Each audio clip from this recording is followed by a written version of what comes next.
Hi, my name is Janie Klein, and I created a pamphlet to educate adults and parents on the topic of child nutrition. For this project, I made a pamphlet. On the front, it says, Nutrition, a Guide for Parents. When you open it, the first thing you see is a list of tips on how kids can try new foods, how to limit kids' sugar, and how to promote healthy eating. Some examples for trying new foods is offering a new food when your child is hungry, show only one new food at a time, and you can also make the foods fun, like creating a game, make them into shapes. They really like that kind of stuff. For limiting sugar, one thing is you shouldn't ban sweets completely, and also to just give the recipes a makeover, but still make them tasty. And to promote healthy eating, some examples are to get the kids involved and cook more meals at home. So that's on this side.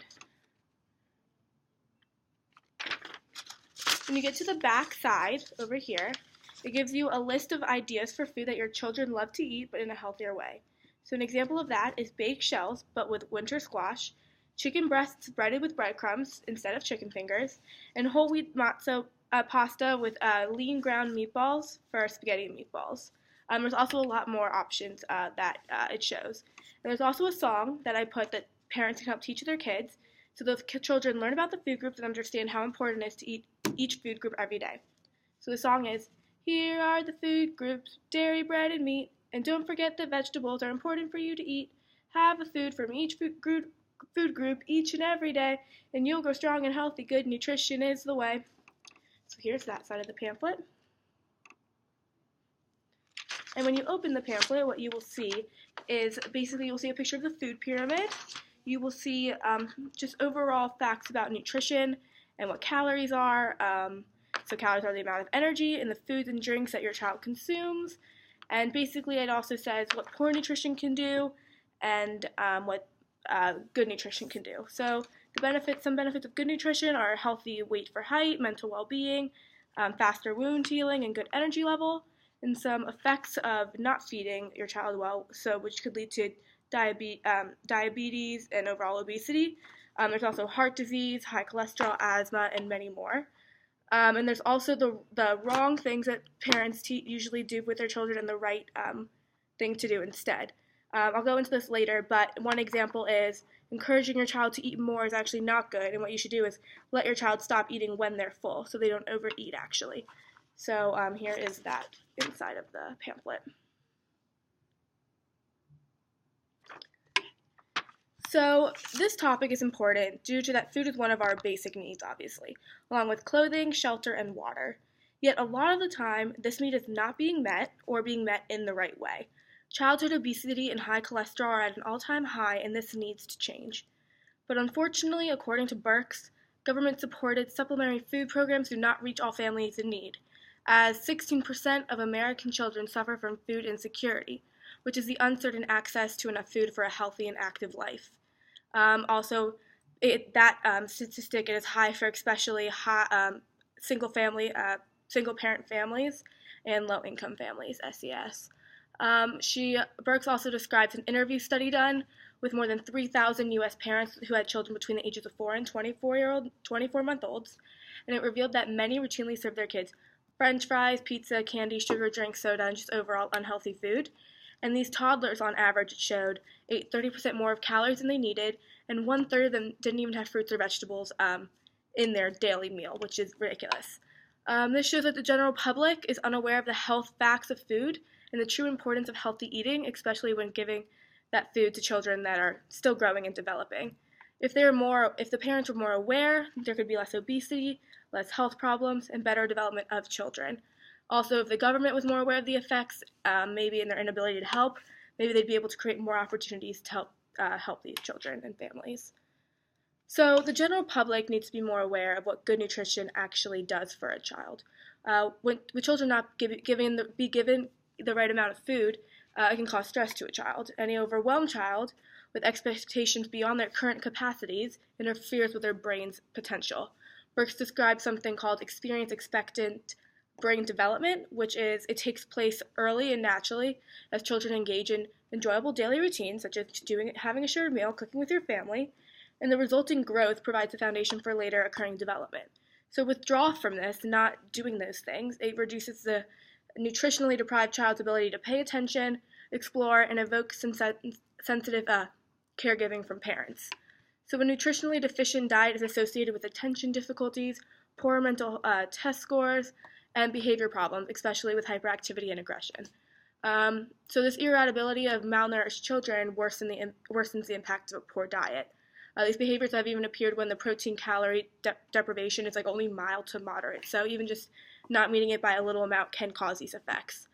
They even also accompany iron deficiency anemia, which according to Birx is a condition among poverty-stricken children and infants that interferes with their central nervous system.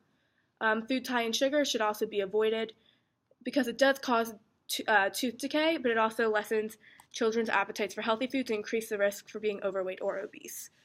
Parents need to be aware of these facts and how important a healthy meal and nutrition truly is, for malnutrition and obesity are serious issues that have serious effects. So it's good to see the effects in which these things are taking place.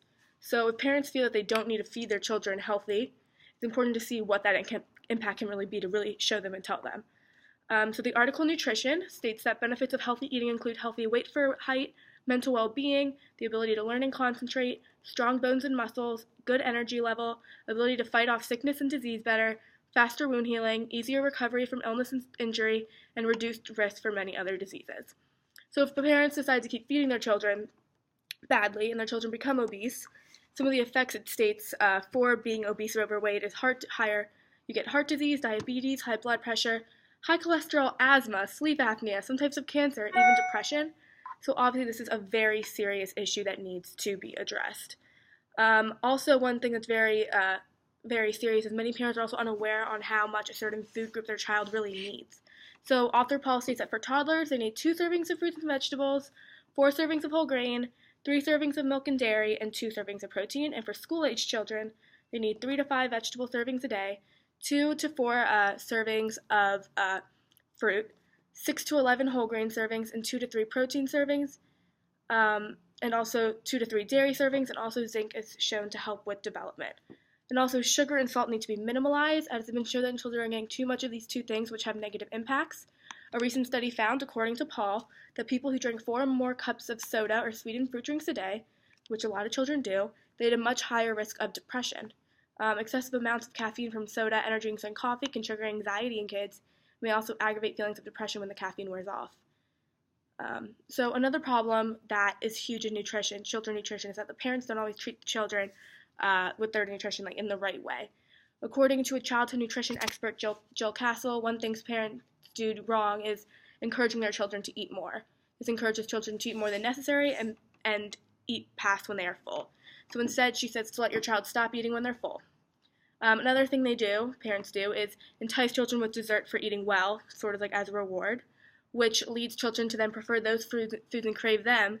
And Castle suggests instead of doing that is just to balance sweets regularly and make eating a non-condition for enjoying those sweets. Also, she suggests that parents can be too clean, and that's important because children need to learn food with their senses, even if it's messy, so allow them to discover and do that kind of thing. And lastly, Castle says the main issues with parents is that they allow little tastes too early, so basically letting them eat more adult food, and that leads them to eating an unhealthier foods later and earlier in life. So a substitute for that bad habit is to hold off on sweets, also hold off on fried and salty foods overall until age 2, and then offer them occasionally, but not too much. These are unknown facts that are major issues and concerns that need to be addressed.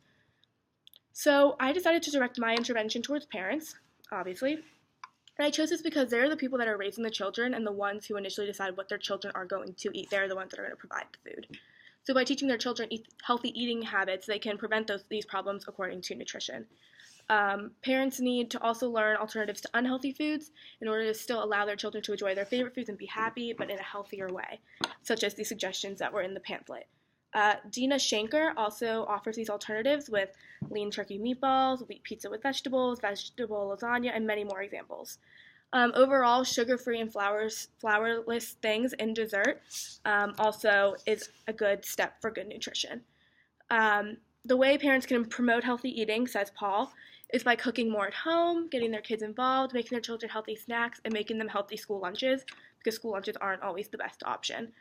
Children tend to imitate also the food choices and eating practices of people they admire, says Birx, and as them being parents, they are the number one influence on children, and it is shown that children are most likely to talk about food, nutrition, and health with their parents than anyone else. The thing is, parents don't have a lot of information on the topic due to the limited access of knowledge on the topic that's available to them. In the media, most food that is portrayed is food that's unhealthy for you in the media.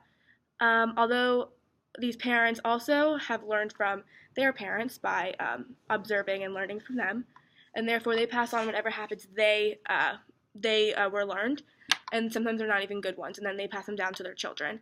So the main resource I think that parents have right now to find out about nutrition is to look at the nutritional information on food when they decide to feed what to their children.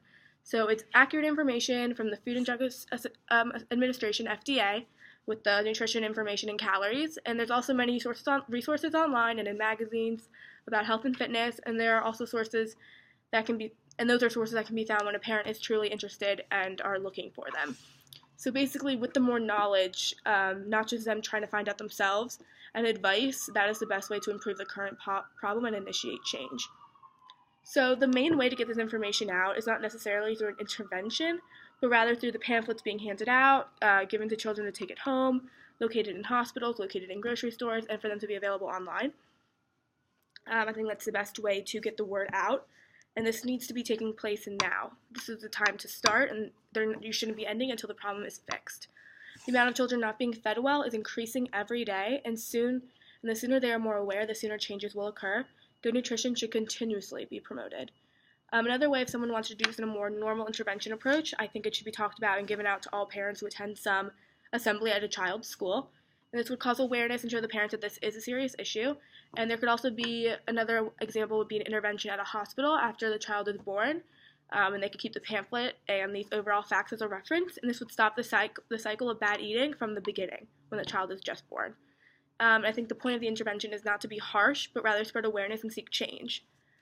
So I think overall, with the way I want to set up this intervention, it would be very difficult to determine if it worked. The intervention would work if more people are willing to eat healthier and have their children eat healthier, which could maybe be shown in market sales at a supermarket, or it could also be determined if maybe people, after they were given the intervention, they were then sent out some survey a few months later, and the survey could have questions like, have you been doing healthier eating habits? Do you see changes in your child's behavior and things of that sort? So this way it could be real data that could be collected and stored to see real results. So the intervention will help with the children's development, as they will be healthier, stronger, and taller, and not be at risk for as many diseases. They will also not be stressed, and they will be able to pay attention, and overall the outcome would be beneficial to themselves. So here's to eating healthier.